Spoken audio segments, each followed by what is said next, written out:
Ohayou gozaimasu. It is 9 AM, which, if you're a cram school teacher, get used to sleeping in. Minasan, ohayou gozaimasu. Rigan desu. Hey guys, Regan here. This is the first of 7 videos. I've had a lot of people asking me what daily life in Japan is like, and so instead of making one video, I thought I'd make 7. I'd do a whole week in the life of living in Japan. So I thought I'd give a little bit of a background if you haven't seen videos on my channel before. I'm over here on a working holiday visa. I'm Australian. I work part-time as an English teacher in an eikaiwa, and I live in Nagoya, Japan. Today is day 1. It's Monday, and so I thought I'd start with showing you my apartment. So this is where I live. As you can see, it's pretty small. This is it. We've got a fridge, a desk, a futon. Outside I got washing hanging up today. I'm planning to do an actual apartment tour, which once I make it, I'll put the link in here. But basically, this is called I think a 1K apartment. Got my green tea there. And it's kitchenette. Toilet, shower, bathroom is the one room. It's pretty simple, which is actually how I prefer it. Futons I hang up in the corner. I like to exercise in the morning, so I usually by day just keep the yoga mat out and only pull the futon down for nighttime. Desk, I've got pillows under there. I like to keep it as minimalistic as possible. Okay, this is the outside. It's bin day today, so I'll show you what we do with the bin bags. As you can see there, it's a bit of a different system here in Japan. Shoes drying. I had a soccer game yesterday with school. Boom, there's my washing machine there. But like I said, I'll do a proper apartment tour in a separate video, which I'll link to, and I'll put it in the description below as well. So basically, today is my day off. It's Monday. I get a long weekend every weekend, which is great. I'm going to meet up with a friend to make videos for our other YouTube channels today. So we'll be out in the main area of Nagoya, and we'll go do some shopping, and I'll show you as much as I can around town. Okay, first of all, it's bin days, so I'll show you how the bins work in Japan. Here we go. It says, I don't know if you can read that, but it says burnable garbage. And so today's combustible day. And so basically these bags you can buy from the supermarket, and basically you just leave it outside the front of your house and the bin men come and pick it up for you. Okay, so as you can see, everybody's got their garbage out. And you just cover that up. Yeah, that's basically it. This is where all the bikes are stored. Bikes are a big thing in Japan. I use mine every day. Supermarkets, I've got 2 about 1 kilometer away from me, which I'll show you in probably today, maybe in a later video. This is my bike here. It's a beautiful piece of work, this one. So this is it from behind. Pretty ordinary. Some guy's got a scooter down there. But everybody just parks their bikes here. I'll show you the front door as well. I'm probably the only one in my apartment building, I think, that jumps this fence and just uses their back door. And this is the front. This is my mailbox. Damn. Okay. I gotta go through that some other time. That's my apartment from the front. Shoes, umbrella, and there we have it. So that's the bins and a basic tour of my apartment. But like I said before, I'll leave a link to my proper apartment tour. I'll probably film that next week. Without further ado, let's head out to town. I'll show you how we catch the trains and how I get around. Basically, I don't have a car if I'm not using my bicycle to get to the supermarket. It's trains all the way, so come on, we'll show you how to get around Japan. Actually, before I go, I forgot to mention the sort of mission for today is to find a new pair of shoes. The big thing people have been asking me as well, people with big feet. Mine, I'm a size 13, look at that, I tore straight through it. So I've got to get a new pair of shoes. And I've been looking for these. I've been looking for a new pair of shoes for about 2 weeks. I've visited a couple of stores, and the big problem is they don't have my size. So my foot size is, I think 13, and I've got a D, sometimes E width foot, depending on the shoe. Because I've got holes in my shoes, it's pretty urgent that I need to get some straight away. So we're gonna go shopping for shoes, and I'll show you the sizes and things, because I've had a lot of people asking me that. But hopefully today's gonna be the day. Usually the sizes go up to, I think, 26 centimeters. I don't know what mine is in centimeters, but I think it's about 28 or 30, but we'll find out today if they have my size. So, okay, let's go. So this is my basic area in Japan, my apartment. It's just down the road there. So my area in Japan is very convenient because I've got 2 24-hour supermarkets within 1 kilometer of me, 3 convenience stores within 500 meters, a park which has a 2-kilometer circumference, which is about 400 meters away from me, as well as my train station is only about a 3-minute walk. It's 400 meters down the road as well. So I got really lucky, and I only pay about $310 a month, which includes water and maintenance fee as well. I only pay for electricity and gas on top of that. This is pretty typical suburbia. It's mostly, there's actually a couple of houses here, but you know, lots of apartments. And that's one big thing I had to adjust to coming to Japan. Even though I had lived in like a townhouse apartment when I was back in Australia, everything is just so much closer together here. Let's head down to the train. This is it's called a Manaka card, which I have as well. So this is a recharging point, and what you do is when you come to Japan, you can buy one of these from the Ticketmaster. And so once you get one of these cards, you can actually come in and throw your card in there and recharge it, put money on the card. What I've decided to do though is I'll add another link to a new video just up here as well. I'll actually make a video on how to catch trains in Japan, just so it's easier for other people to find as well, because it's a pretty big one. It's one of the first things you have to do in Japan, and I definitely stuffed it up the first time I came as well. But basically, it's that easy. And my friend is here. Konnichiwa. Yeah. Konnichiwa. You don't mind being on YouTube, do you? Okay, this is my friend Kaz. She's got a YouTube channel of her own. Yes. Link, okay. So we're getting coffee first? Yeah. Okay. So today we're going to go make some videos for our other channel, which I'll put a link for those up here once they're done as well. And also in the description. Let's go catch a train. This is the station. This is the map. Your stop. What direction you're going in, and all the stops in English as well as kanji. Pretty cool. It has the times. Let's test it. This watch is set to a GPS, so in 5 minutes we'll check how on time the clocks are. The Japanese pride themselves on being on time with everything, so I'm curious to see how on time this train is. 10:54. What's he doing? He's still got 30 seconds. 10 seconds to stop. This is great. This watch is set by a GPS.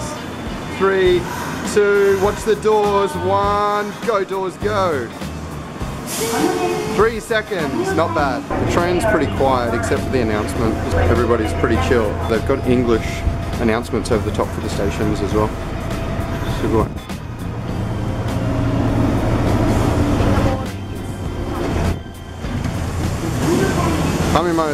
It's all written in English, so there we go, the major line, which is the purple line on the map. It's really not that hard to get around it. Once you get the hang of the system in Japan, like I can be thrown in Tokyo or wherever, and it's pretty easy to get around. So if you're running late for a train, you can go in with not enough money, and then before you walk out, you can go to these machines and recharge. So it's exactly like the one where we came in, and so you can recharge it before you go out. Once you scan out, hit that button there and you see on this display how much money you've got left. So Kaz and I film for each other for our other YouTube channels, and pretty much every morning starts with a Starbucks brainstorming session. Just really just getting coffee.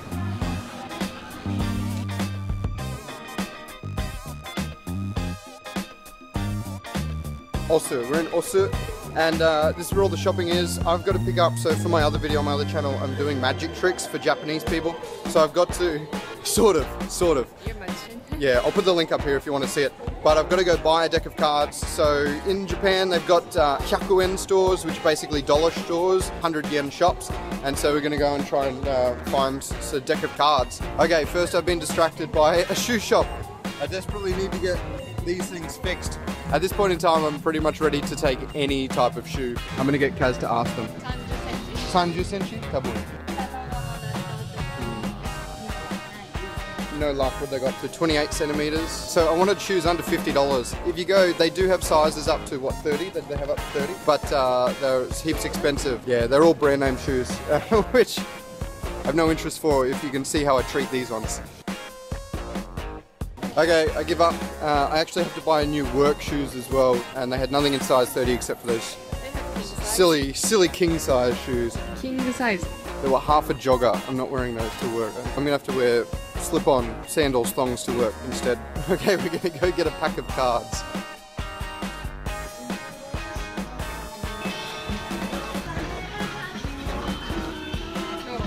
Narrow? They're long enough, but if I walk around in these, I'm going to tear them apart. I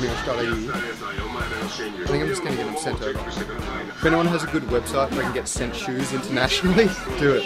I've got a fat foot. So these are 30 centimeters, but not wide enough.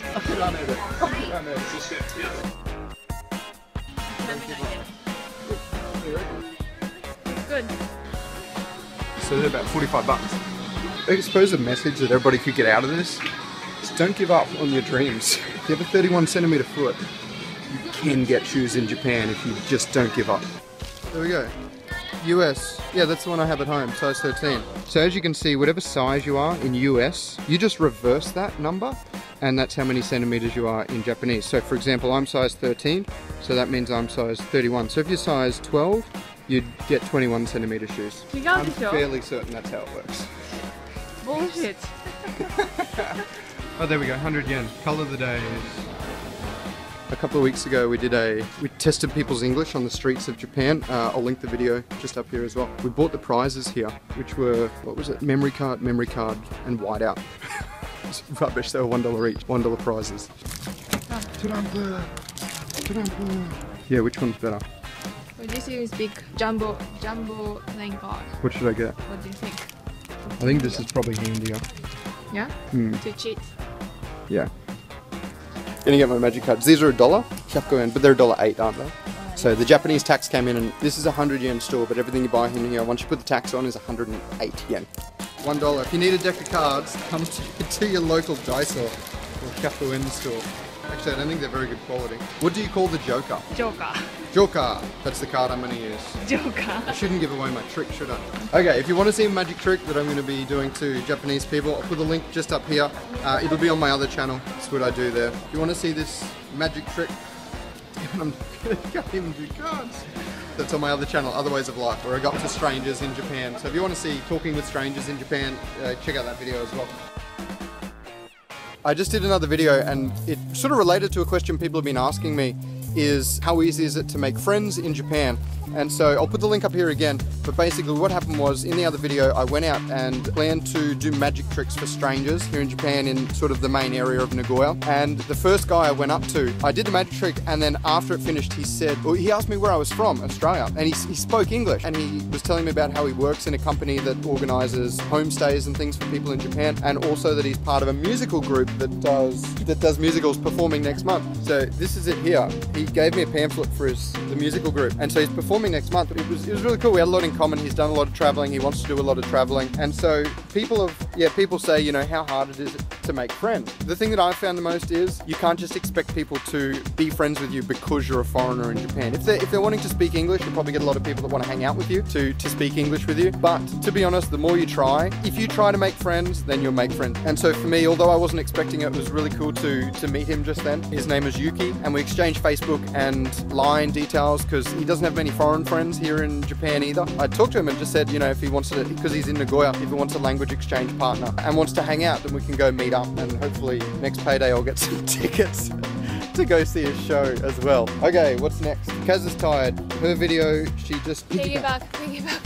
Two girls. So the videos that we make videos about talking to strangers, basically. And mine is also a bit to practice my Japanese. So if you're someone who is concerned about using your Japanese, if you're only a beginner level or intermediate, you might enjoy those videos or at least find them entertaining. It's amazing how much fun you can have in Japan, even though you don't speak much Japanese. The videos are designed to help me get over my hesitation or fear, basically, of using my crappy Japanese with strangers, and it's a lot of fun. We'll go to the convenience store, we'll show you the convenience store. Kaz needs to get a bottle of water. The convenience stores in Japan, they're pretty much everywhere. They're on almost every corner, right? Every 100 meters. Yeah. I was in Osaka a couple of months ago, and I was standing in one Lawson, and I was looking out directly at another Lawson. They're everywhere, but they are really cool. So with these convenience stores, they've got toilets that you can use. So if you're roaming around Japan, instead of having to find a shopping center, mall, or something like that, it's really handy. You can just go to the toilet. They're very clean as well. So here, we're at a 7-Eleven. This one's a 7-Eleven.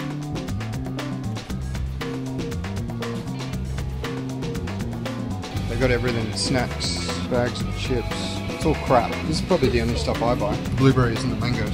We've got breads, we've got milk, soy milk, juices, pre-made coffees, cafe lattes, small juices, they've got cup noodles, everything. They've got fruit and veg sometimes, and then they've got pre-made, they've got bentos, onigiri, rice balls, bento, sugoi. And of course, all the alcohol you can drink. Quite cheap. Convenience stores aren't really that much more expensive than the supermarkets. So a lot of the convenience stores and shopping centers in general don't like people filming, so we're gonna head outside. The convenience stores are super handy. The one downside that I've found is they don't have a lot of healthy food. So You can get a lot of, you know, convenient snacks and stuff if you want to eat that sort of thing, but you won't find organic food here, that's for sure. They're wrapped in plastic and probably pumped full of preservatives as well. But they do have the fruit and veg, so I usually sometimes come to the 7-Eleven to get blueberries and bananas, which aren't too bad. But other than that, it's a lot of packaged foods. Right there behind me is the 7-Eleven sign, so we just came out of that supermarket, out of that convenience store. And like I said, in Osaka, look at that. This is another one called Circle K, another convenience store, probably not even 100 meters from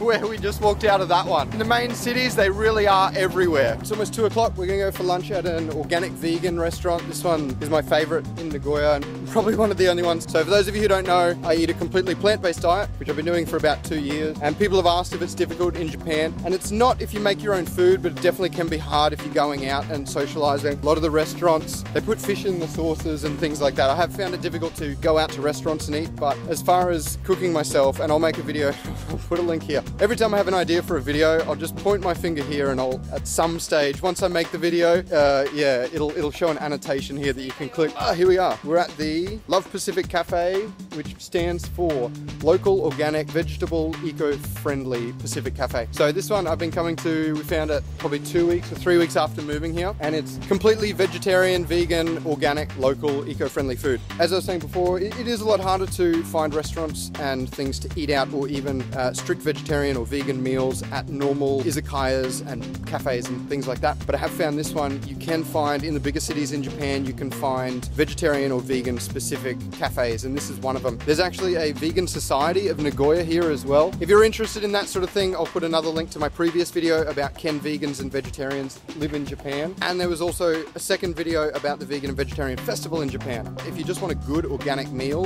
these places are good to come to as well. But I'll make a separate video about, there's an organic market on Saturdays here in Nagoya, as well as there's a lot of organic food choices in supermarkets and things like that, which again, I'll link another video too. I'll be making these pretty soon. I know I've made a whole list of videos that I need to make based on these videos. All the ones, I'll get onto them next week. But for now, let's go have some lunch. Okay, sorry, I gotta stop talking, we're hungry. I skipped breakfast, so this is my breakfast at 2 o'clock.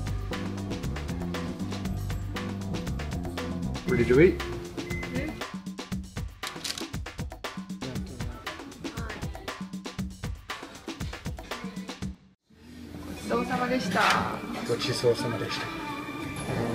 Okay, so that was my daily lunch in Japan. I usually go there once a week, but usually on the weekends. We'll do one more thing. A lot of people have been asking about clothes in Japan, what it's like buying Japanese clothes, whether they fit and things like that. Pretty much half of my wardrobe here is Uniqlo clothes. And so we'll go and have a look and I'll show you some of the clothes, the guys' clothes that you can get from Uniqlo.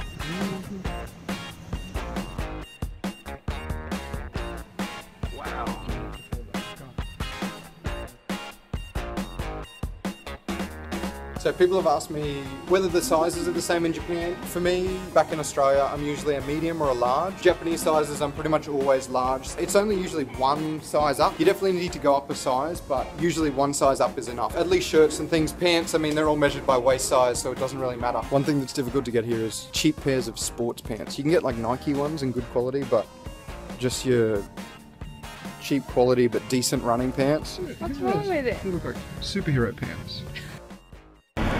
Okay guys, so that's pretty much day one. It's already 3 o'clock and Kaz and I are both tired. I think the biggest thing to get away from today is that it is definitely possible to get big shoes in Japan. Don't give up on your dream.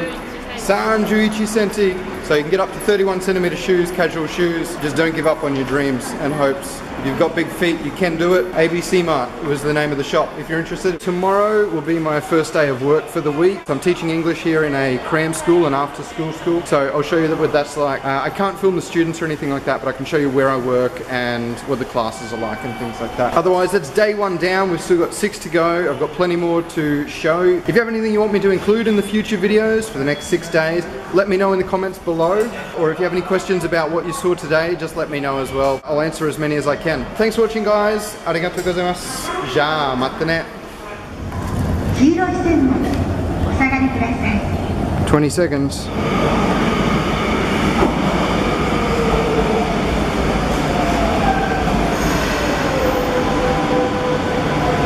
3. Whoa, it's like 5 seconds. It's the same time again.